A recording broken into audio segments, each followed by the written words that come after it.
Fala aí pessoal, bem-vindos de volta.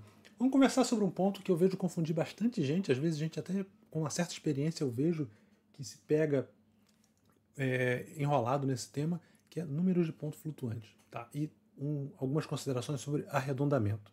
O que são números de ponto flutuantes? São aqueles que são, quando a gente quer representar um número menor que 1, né, quando a gente tem, por exemplo, números inteiros. Números inteiros são aqueles que a gente conta, né? 1, 2, 3, 4, a gente conta a quantidade de coisas que a gente tem. Quando a gente quer representar frações, né, números que estão entre dois inteiros, nós precisamos de ter representação para eles. Normalmente a gente usa muita vírgula, né? E no computador a gente usa os números de ponto flutuante. Eu já vou descer mais aí, mostrar para vocês com mais detalhe, mas uma pequena introdução. No computador a gente usa números de base binária para representar, tá? Basicamente a gente precisa, o computador ele consegue entender ou níveis altos e baixos de tensão, ou passagem ou não passagem de corrente, tá? Depende do equipamento, do componente eletrônico, e por isso a gente usa a base binária, tá? Porque a eletrônica do computador precisa dele para poder se expressar, tá? Então, uma breve introdução sobre base binária. Aqui nós temos o número 27, tá? A base decimal a gente usa expoentes de 10, tá? Então, por exemplo, aqui o número 327, a gente tem 7 vezes 10 a 0, que é 1, 2 vezes 10 a 1, que é o 10, né? 2 vezes 10, 20, mas o 3 vezes 10 ao quadrado vai dar 100 vezes 3, 300, e dá o 327, né? Então é um sistema posicional. Aqui, como eu estava falando, 27, ele é equivalente a esse número em base binária, que eu vou descrever melhor aqui embaixo, tá? Eu aqui usei 327 só para ter mais um aqui de exemplo, a gente poder fazer o 10 a 0, 10 a 1, 10 ao quadrado, tá? Mas aqui embaixo nós temos então um número em base binária que basicamente a gente converte, tá? Todo número inteiro ele pode ter uma representação em qualquer base, depois eu vou mostrar outras bases também, só para a gente ter uma ideia. Mas a base binária, ele em vez de usar a base decimal, né, a base 10 aqui que a gente está usando, a gente usa a base 2, que é o que o computador consegue contar. Então, em vez de usar potências de 10, eu uso potências de 2. 2 a 0, 2 a 1, 2 ao quadrado, 2 ao cubo e 2 à quarta neste caso, tá? Se a gente for verificar aqui, né, mais uma vez sistema posicional, esse cara aqui é 1 vezes 2 à quarta, então dá 16. 1 vezes 2 ao cubo dá 8. 0 vezes 2 à quarta dá 0. 1 vezes 2 a 1 é 2. E 1 vezes 2 a 0 é 1. Tá? E se eu somar, 16 mais 8, 24, mais 2, 26, mais 1, 27, que é exatamente o que eu esperava ter. Tá? Eu posso ter outras bases de numeração, não no computador, tá? O computador, assim, para representação a nível de máquina, ao nível do metal em si mesmo, dos componentes eletrônicos, eu preciso da base binária. Mas, na vida real, a gente tem outras bases que a gente pode usar de acordo com a aplicação matemática que a gente queira, tá? Ou simplesmente para estudo. Por exemplo, eu poderia muito bem representar números em base 3, né? Sendo que em base 3 eu vou ter apenas 0, 1 e 2 como símbolos. Cada base tem exatamente n símbolos. Se minha base é n, eu tenho exatamente n símbolos para representar essa base. Então na base 2, que é a minha base binária, eu tenho apenas 2 símbolos, 0 e 1. Na base 3 eu tenho 3 símbolos, 0, 1 e 2. Tá? Então aqui o meu 27, como é que é? Lembra, esse zerinho aqui é o 3 a 0, que é 1, então eu tenho 0 vezes 1. O próximo zero aqui é o 3 elevado a 1, né? Então é 3, também dá 0. Aqui é 3 ao quadrado, que seria o 9. E aqui é o 3 ao cubo, que é 27. Então 27 é exatamente 3 ao cubo. Então representa dessa forma: 27 mais 0 mais 0 mais 0 vai dar certinho. Já o número 14, por exemplo, em base decimal, para converter para a base binária, eu tenho o quê? Eu tenho um 9 mais um 3 mais 2. Então 9 mais 3 dá 12, mais 2, 14. Fecha certinho, tá?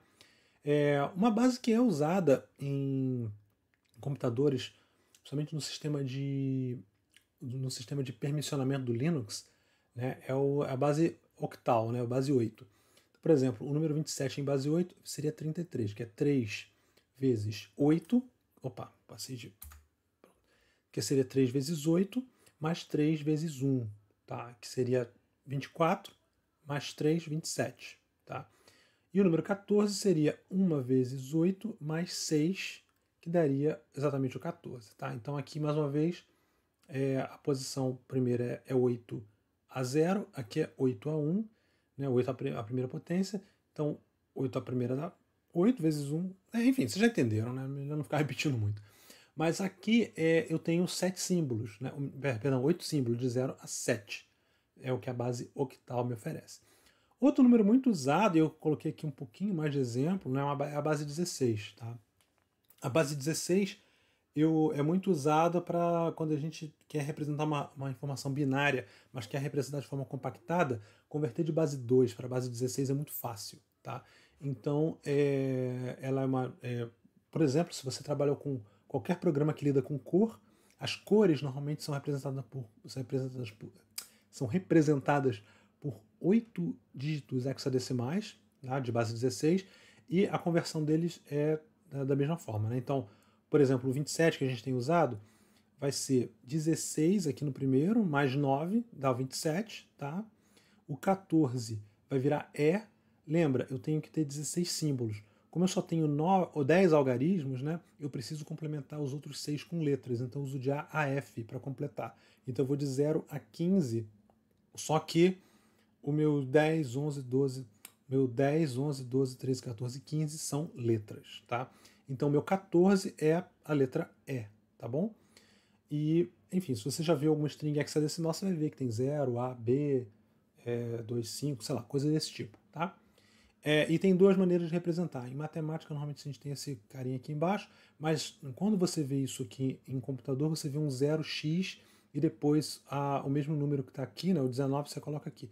Sempre que você vê um 0x, tá, nos seus programas ou na linguagem, você sabe que é representação hexadecimal. Tá?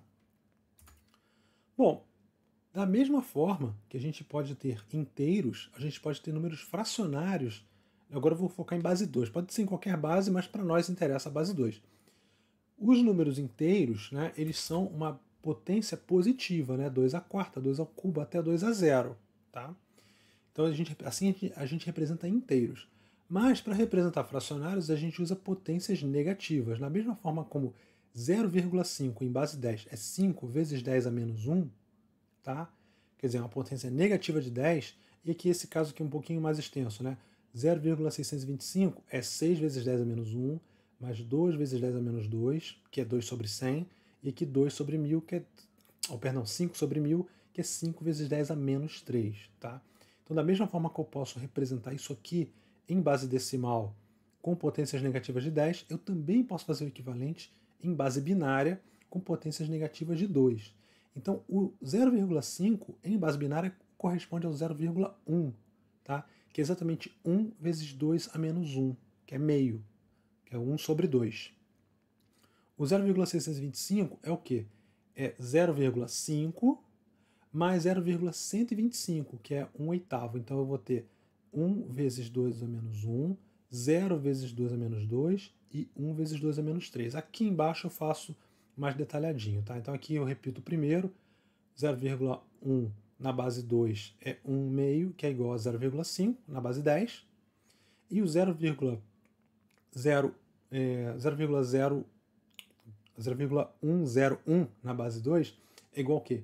Meio mais 0 vezes 1 quarto, né? Tá zerado, e aqui seria o espaço do 1 oitavo, ficaria aqui, né? Então, meio é 0,5, 1 oitavo é 0,125, somado dá 0,625, tá?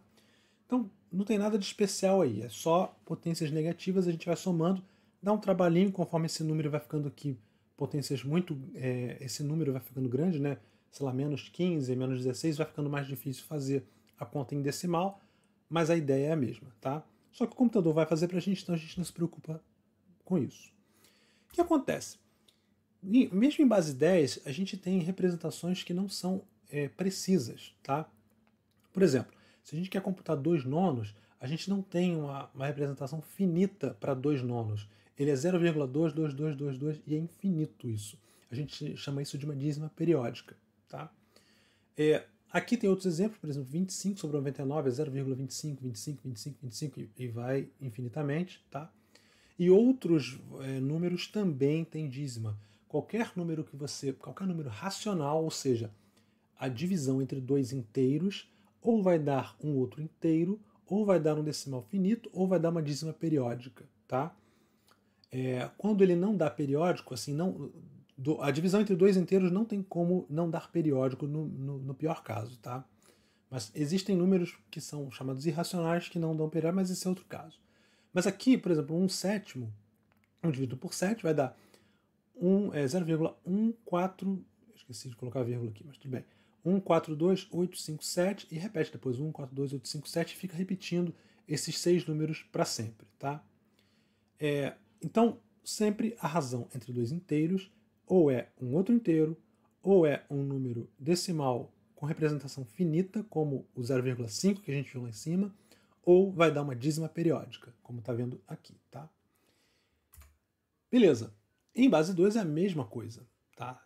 A gente pode dividir alguma coisa por fazer uma divisão em base 2, e essa divisão ou vai dar um outro inteiro em base 2, ou vai dar um número finito em base 2, como foi o caso do 0,1, né, o nosso meio, ou ele vai dar uma dízima periódica.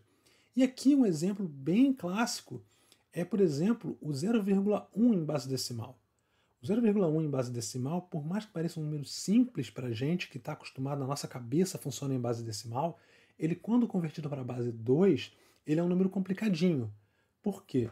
Na hora que eu vou começar a tentar representá-lo em base 2, eu não consigo ter uma representação exata. Conforme eu vou explorando esse número, descendo, eu vou vendo que ele vai ter uma dízima aqui, que é esse 1100, que vai repetindo 1100, 1100 e assim por diante, tá? E isso aqui não termina. Então 0,1, 0,2, 0,3, todos os múltiplos de 0,1, até chegar a 1, é claro, 1 é inteiro, então não vai ter dízima, mas todos eles não têm representação exata. Eu vou precisar eu tenho que representar ele de uma maneira infinita.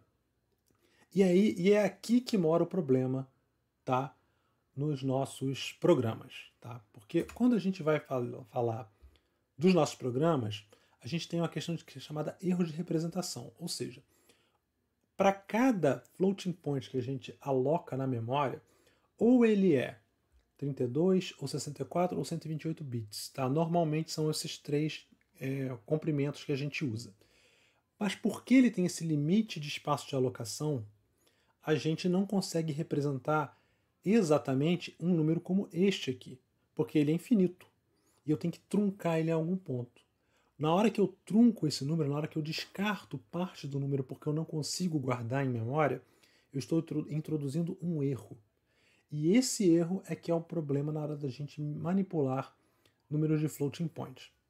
Então, por exemplo, aqui eu tenho um exemplo que é legal você tentar. Pega a tua linguagem de programação, isso pode ser Lua, pode ser Python, pode ser JavaScript, pode ser C, C++, Java, a linguagem que você tiver mais acostumado a usar e quiser usar. Experimenta chamar isso aqui, tá? E verifica se essa igualdade vai sustentar, tá?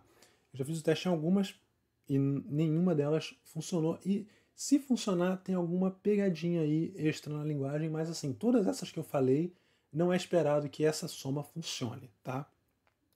E eu vou explicar o porquê. Na maioria das aplicações de dia a dia, o erro é pequenininho, tá? Mesmo essa conta aqui que vai dar falso, o erro é pequeno, mas ainda assim não é exatamente igual. Então vamos pular aqui para o prompt, vamos começar a ver um pouquinho de programa aqui. Então vamos chamar um Python aqui.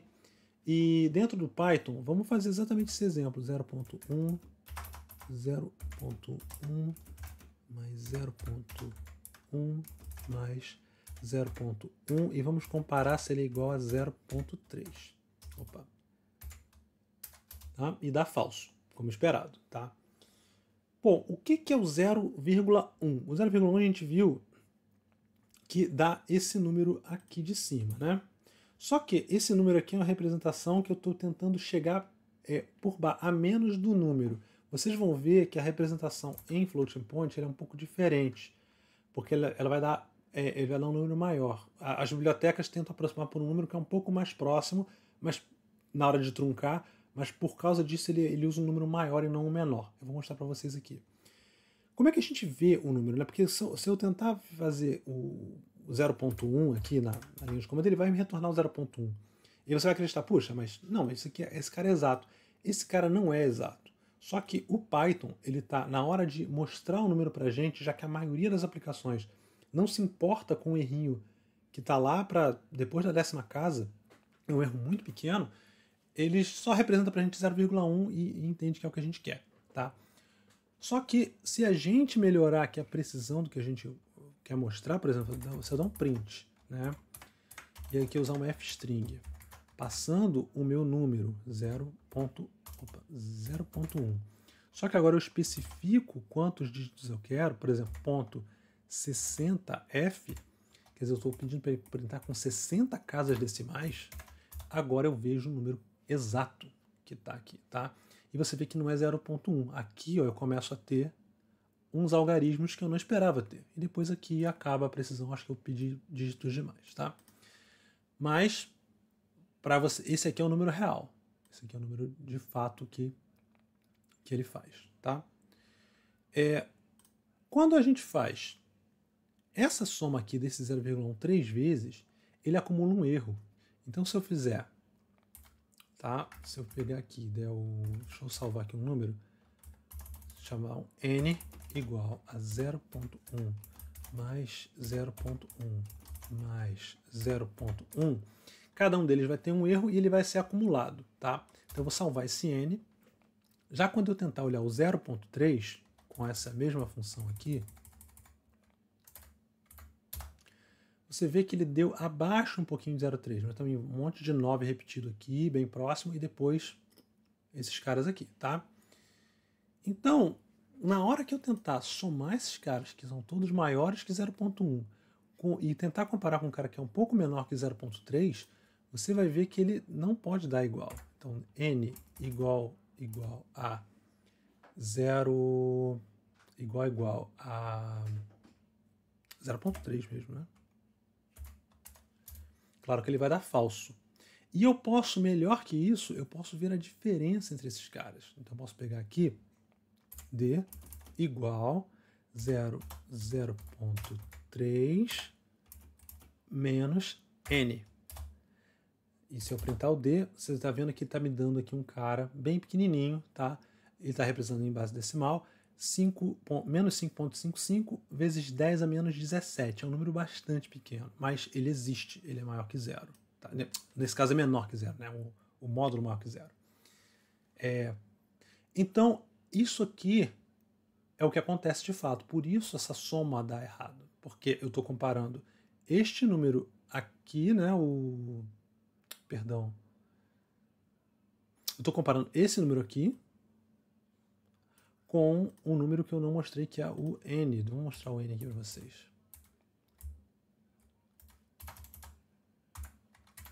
Com esse número aqui, tá?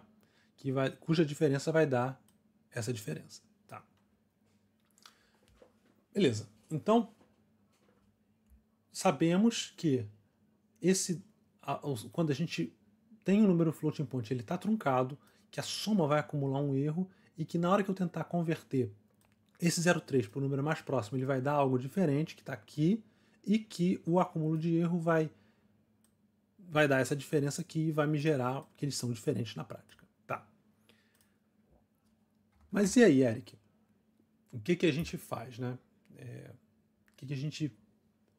Como é que a gente resolve isso aqui? Primeiro, deixa eu falar uma coisa. Existem duas maneiras de representar racionais, né? No caso, frações. Né? A gente tem ponto fixo, que é basicamente o que eu estou mostrando aqui. No ponto fixo é o ponto decimal, né? O ponto de... eu tenho um número fixo de casas aqui depois, né? Por exemplo, se eu pegar aqui na minha apresentação e voltar aqui para esse número aqui, eu poderia dizer que eu tenho aqui um ponto fixo com 3 dígitos. É uma maneira de representar. Então eu posso declarar que eu tenho apenas 3 dígitos e é ponto fixo. O problema é que isso me restringe o range de valores que eu tenho, né? O intervalo máximo que eu posso representar. Então, na prática, o que a gente usa, na maioria dos casos, é ponto flutuante. Ponto flutuante tem essa especificação do I3E754, que define como funciona, né, a definição de ponto flutuante. Basicamente, eu tenho uma mantícia e um expoente, né, que é um número vezes 2 elevado a um expoente, tá? E o ponto flutua de acordo com a mudança do expoente. Por isso que é chamado de ponto flutuante, porque de acordo com a minha mudança de expoente, eu tenho um lugar diferente ou se meu ponto decimal vai estar sendo representado, tá? E permite representar um range maior de valores, tá? Tendo o ponto flutuante. Quais são os cuidados, então, que a gente tem que ter? Nunca comparar por igualdade. Primeiro cuidado mais importante é nunca comparar dois pontos flutuantes por igualdade. Por quê? Exatamente por causa desse problema aqui, tá? A gente vai estar acumulando erros e na hora que eu for comparar com alguma outra coisa, raramente isso aqui vai dar igual. O certo é sempre usar uma função que toma conta que a gente tem uma margem de erro configurada que a gente aceita. E a gente tem que ter noção, tem que conhecer nosso programa para saber qual a margem de erro que a gente pode aceitar, tá? E assim, é importante que isso esteja claro, porque assim, não é a única fonte de erro que a gente tem esse erro de representação. Tá? Se a gente está lidando com números reais, antes mesmo do número ser imputado no nosso sistema, a gente provavelmente já tem um erro intrínseco da medição. Vamos supor que você tem, né, você está fazendo um programa, sei lá, para engenharia, tá? E você precisa medir o tamanho ou, sei lá, a altura de um prédio, tá? Se você precisa medir a altura de um prédio ou o tamanho de um tijolo, qualquer uma dessas medidas, no momento que você mede, você já tem um erro intrínseco da medição. Por quê? Se você vai medir, por exemplo, o tamanho de um tijolo para poder fazer qualquer tipo de previsão, o teu tijolo você vai ter uma precisão ali, milímetros. Você não vai precisar de mais do que milímetro na maioria dos casos. Agora, se você está fazendo um programa que vai lidar com metalurgia, que vai lidar com usinagem, melhor dizendo, você pode estar querendo uma precisão ao nível de micrômetros. Só que ainda assim é impreciso, porque todo instrumento de medida tem um erro intrínseco que você tem que levar em consideração na hora de medir. Quanto mais precisa quanto for a tua necessidade de medição, você tem que ir para equipamentos cada vez mais especializados. Se em vez de usar uma régua, vai usar um paquímetro, em vez de usar um paquímetro, você vai usar um micrômetro, em vez de usar um micrômetro, talvez você use um interferômetro para poder perceber, ou alguma rede de difração para poder perceber a distância entre coisas muito pequenas que você não consegue ver a olho nu ou com instrumentos macroscópicos, tá? Então, toda medida que envolve reais, né, que envolve, no caso, números fracionários, normalmente tem um erro associado. A imensa maioria das vezes tem um erro e você já tem um erro na hora, antes de executar o programa já tem um erro. Daí vai ter outros erros, por exemplo, se você está lidando com sensores, você tem um erro chamado erro de quantização, porque você tem níveis finitos que você pode aceitar da sua medição, e aí na hora que você quantiza, você tem um erro entre o step, o número real, e o step aceitado pelos números que você tem. Eu sei que é complicado, mas só para você saber que também tem essa fonte de erro, tá? E quando chega finalmente no programa, você tem um erro de representação, porque nem tudo que você gostaria de representar você consegue. Bom, vamos voltar aqui. Então, qual é a solução? Você, por exemplo, em Python, existe uma função chamada isClose, que exatamente faz com que você teste dois números perguntando se eles estão perto o suficiente um do outro. Ela tem uma margem de erro intrínseca que a própria função define, que é bem pequenininha, mas você também pode colocar a tua margem de erro ou absoluta ou relativa, que te permite calibrar para o teu caso específico se o que o Python te dá por padrão não for o que você procura, tá? O que eu já falei antes, dependendo da aplicação, cuidado com o acúmulo de erros, tá? Então, é muito comum quando você está querendo fazer programas para engenharia, para simulações, coisas que são detalhadas e você quer precisão, você raramente usa floating point de 32 bits, você usa de 64 para cima, tá? Se você precisar de uma representação exata, use uma classe de decimais ou frações, tá? Muito comum para valores monetários. Se você está trabalhando com dinheiro, você usar uma classe de decimal, por exemplo, em Python você tem aqui deixa eu ver se eu anotei em algum lugar aqui. Em Python você tem a classe decimal, até aqui na última, sobre arredondamento, né? Você tem a classe decimal.decimal que consegue representar exatamente valores racionais, tá? Não valores irracionais. Mas consegue representar com exatidão. ou frações, tá? Ou decimais ou frações. E, mais uma vez, lembrar que irracionais não têm representação exata nem com frações. Né? Se você não tem essa bagagem matemática, uma explicação rápida. Números racionais são aqueles que você consegue pegar dois inteiros e dividir um pelo outro, e aí você tem um número racional. Tá? Números irracionais são números que você não consegue pegar dois inteiros e representar um em cima do outro para dar uma fração. Por exemplo, raiz quadrada de 2 é irracional. Π é irracional. Existem outros números irracionais notáveis, tá? Esse número chamado E também, que é irracional, e que a gente não consegue representar por uma fração. Esses números, nem com essas bibliotecas de decimais ou frações, a gente consegue representar exatamente. Não tem jeito, a gente vai sempre ter um erro associado. O que, dependendo da aplicação, você pode tentar fazer é usar uma lib de matemática simbólica para representar esses números, tá? Só que esses normalmente você vai usar isso para prova matemática e não para cálculos de engenharia, tá? Cálculos de engenharia você quer normalmente usar floating point mesmo, e o que você faz é determinar o erro que você pode aceitar e colocar ele na tua aplicação, verificando sempre se você está dentro do limite de erro. E aí sim você está seguro, tá bom? Finalmente, sobre arredondamentos, tá? Por que eu quero fazer essa nota sobre arredondamento? Se você vier aqui no Python e pegar 0. Vamos fazer um número aqui, 0.321, tá? E eu quero arredondar ele. Quero chamar round 0.321 e eu quero arredondar para 2 dígitos, tá? Então, eu obtive 0.32. Qual o problema? O problema é que round, me retornando um float, é algo meio complicado, né? Porque eu já tenho um cara que é impreciso por natureza, retornando um outro resultado que é impreciso também por natureza. Então, eu prefiro, sempre que eu vou fazer arredondamentos, eu sempre arredondo para exibir o número e não para trabalhar com o número. A não ser que eu precise, a não ser que na minha aplicação faça sentido, que normalmente não é o caso, tá? Mas eu prefiro salvar todos os meus números como eles estão e apenas arredondar na hora de exibir. Tá? Faço todos os meus cálculos com o número cheio e arredondo na hora de exibir.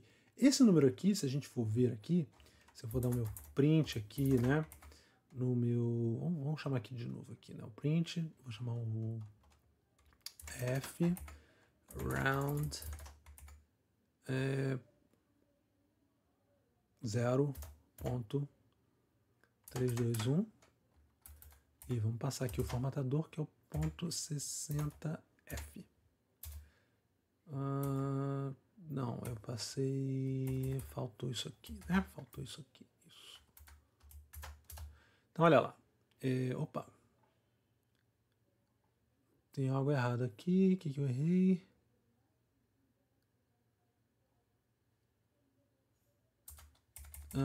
Claro, porque faltou eu passar no round, faltou eu passar o número de casas decimais, senão ele acha que é 0 e vai dar 0. Isso. Então, o meu 0.32 não é 0.32, ele tem um lixo aqui que não me interessa, né? Então eu não quero fazer dessa forma. Então qual é a melhor forma? A melhor forma é você dar um jeito de converter para uma string, ou inteiro, ou a própria classe decimal do Python, tá? Que aí você vai ter a representação exata daquilo que você quer, tá? Eu não vou tentar fazer agora a função que faz isso, mas existem maneiras, tá? Você pode avaliar, você pode arredondar no caso de 0,5 até 0,5 você arredonda para cima, depois de 0,5 você arredonda, antes de 0,5 você arredonda para baixo, com 0,5 em diante você arredonda para cima. Existem estratégias de arredondamento desses números, tá? Mas eu prefiro ter com que esse cara ou vire um decimal do Python ou que ele seja uma string, tá? E aí no final eu só uso para exibir a string no final sem ter esse arredondamento, tá? Principalmente porque depois, quando eu estou admitindo que os meus valores podem estar em duas casas e depois eu tenho as strings e eu quero compará-los por igualdade, já não é mais tanto problema. Não é tão legal, mas já não é mais tanto problema, que pelo menos eu tenho aquele range específico que eu sei que eu posso realmente casar, né, se eu tiver faixas de valores que me interessam, tá? Mas eu prefiro Então, eu acho que não faz sentido arredondar um floating point para floating point, como aquela função do Python, tá? Então, quando eu estou fazendo arredondamento normalmente para int string ou classes específicas como o decimal, tá? Só se deve arredondar para exibir resultados. A imensa maioria dos casos eu prefiro fazer isso e guardar os valores internos como eles são, sem perda de precisão, tá? Uma classe legal que a gente tem para trabalhar com caras exatos, que é a classe decimal do Python. Então a gente pode pegar aqui from decimal, import decimal, tá? E aqui eu posso chamar um decimal, deixa eu dar vai aqui, decimal 0.1, só que eu tenho que passar como string, é aquilo que eu estava falando, senão ele vai incorporar o erro, tá? Mais decimal, mesma coisa, 0.1 e mais a mesma coisa, vou copiar. E esse cara vai dar exatamente o decimal 0.3. Esta classe ela foi criada para trabalhar com números decimais de base 10. Então ela consegue fazer isso aqui numa boa, sem erro, tá? Inclusive eu posso comparar assim, né?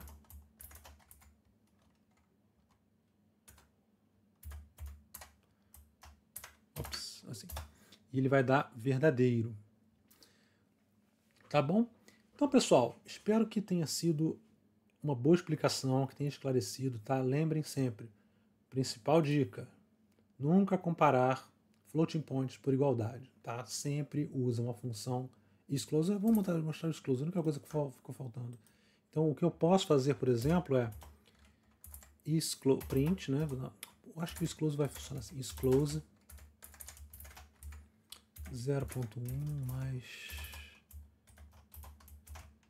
0.1 mais 0.1, vírgula 0.3, e aí ele, is close is not defined.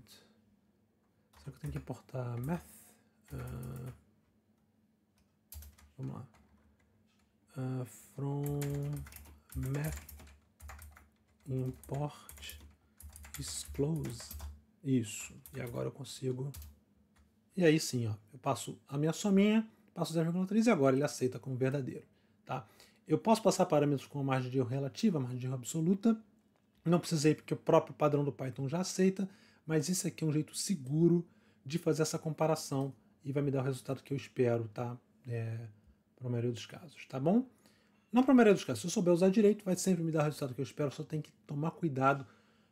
Você tem que dominar a tua margem de erro, tá? Não confia que o Python vai resolver 100% para você, porque é uma coisa que você tem que olhar o teu programa. Se você se você não é da área de engenharia, talvez você consiga sair, talvez os problemas que você tem que lidar, o Sclose puro vai resolver, mas se você é engenheiro, você sabe muito bem do que eu estou falando, você tem que dominar suas margens de erro para poder calibrar certinho a função, tá bom? Gente, é isso. Muito obrigado aí. Se você curtiu, lembra de dar aquela curtida no vídeo, tá? Se você gostou do vídeo, se inscreve no canal para ter mais aí explicações sobre tecnologia e a gente vai se falando, tá? Um abraço.